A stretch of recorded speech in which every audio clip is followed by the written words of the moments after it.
Hey guys, this is David here with the deck profile for you guys. As you see on the title, it is the Nightmare Dolls from the most recent set, Phantasmal Steed.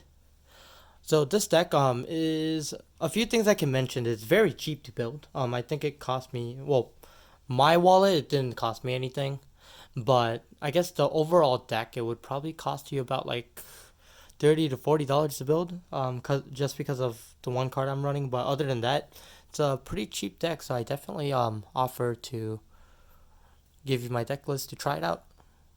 All right, going on to the deck profile. As a starter, I am running the Silverthorn starter just because she is cuter, and I guess according to my friend, it's like, oh, you can confuse your opponent that you're playing Silverthorn. So yeah, might as well. I mean, it doesn't really make a big difference to be honest, but yeah, I mean, I like the artwork better, so I decided to run this one.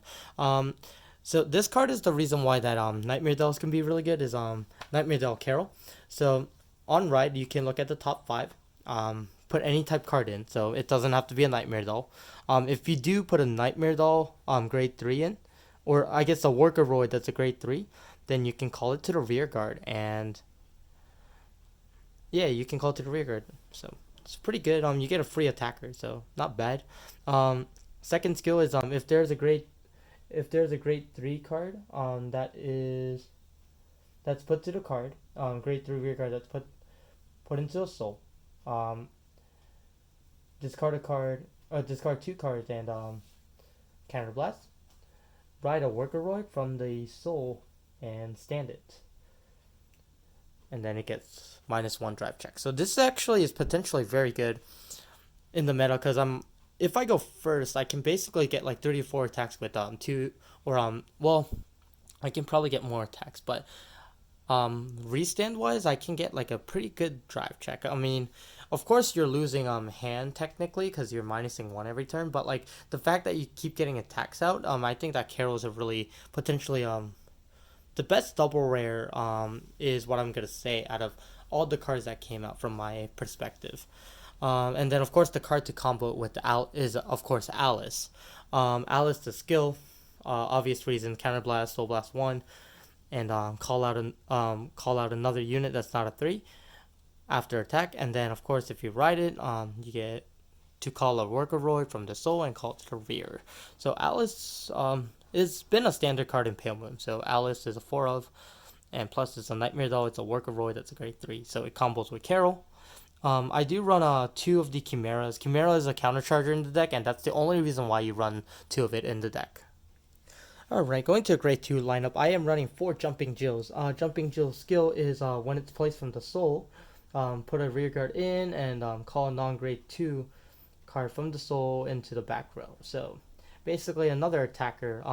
But mostly I'm running Jumping Jill just because it combos as a Workoroid. So I can use the card here, which is Nightmare Doll Ella, or Erlin, hard to pronounce, which is required to put a Workoroid in the soul. So definitely combos with it, and then plus you can call cards from the soul to get another booster or potentially another card that you can use next turn.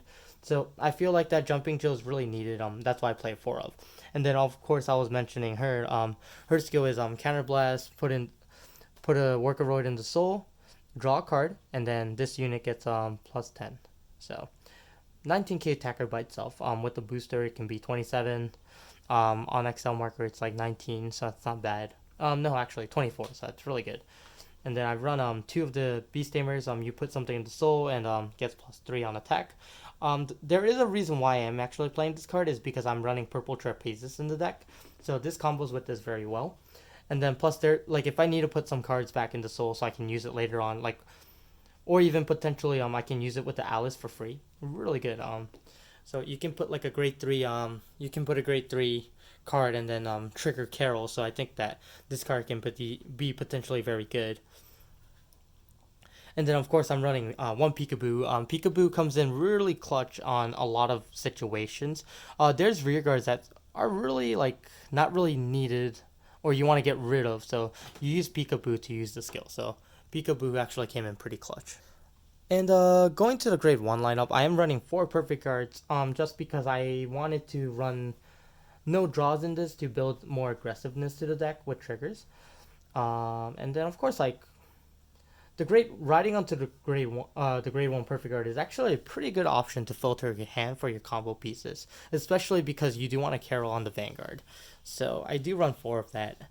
I am running 3 Midnight Bunnies, just because it does have an on-hit skill, and plus you can soul charge cards. So I think Midnight Bunny is pretty much needed in the deck. And then I am running 4 or 3 of the purple trap pieces. I think I want to keep it at 3, to be honest, even if I do get the 4th one. But mainly it's because I only had 3, but to be honest, the 3 actually worked out really well. Purple trapezes skill is when it's put to the soul, you can soul blast the purple trapezes, or this one or another one that you had in the soul, and then you can call another unit out, which most likely is gonna, you're using it to trigger another card on the exile marker. So I think that purple trapeze is very good, and you have some cards to trigger that. So I think that it'll be very useful to run purple trapezes for extra attacks in the end game. And then I'm running 2 of these. I'm trying it out, but when a rear guard is put into a soul, you can call another card from the soul to the rear in the back row. But you have to retire this card. I use it sometimes because there were situations that I needed another booster for another attack on another column, or I needed a purple trapezes or a midnight bunny to set up soul. So definitely 2 was nice. To be honest, I would maybe cut one of these for a purple trapezes and another one for a midnight bunny, but I think that this was working out pretty well, so I'm probably gonna keep it how it is. I think the true game changer is the trigger lineups I'm running is the 4 heals, 4 crits, 8 fronts. So I am personally not a fan of fronts, but in the Nightmare Doll build, I think fronts are very needed, to be honest. And the 4 crits came in clutch because people think I run a lot of fronts and they no guarded, and I hit the crit a few times. So I think that caught them off guard. And like I always say, is crit's always the best trigger for aggressive decks, just because you want to push for damage. And then when you're hitting multi attacks, you want them to be at 4 or 5 damage. So they're wasting more cards from their hand. And like I said, is draws weren't really, I mean, draws are needed, but I don't think it was necessary because of the way I play the deck. So definitely give it a try. And plus, the perfect cards are pretty expensive, so I didn't really want to put it into my budget, to be honest. So this is the trigger lineup I have. But that's pretty much it for the deck. To be honest, it did really well in locals, and I've been actually having a lot of fun with it. So I definitely recommend you guys giving it a try. I do have some matches coming up, so make sure you guys subscribe, like, and comment to my videos for more videos and more content and more budget builds. If you guys do like the fact that I am working on budget decks. That's pretty much it. Thanks for watching.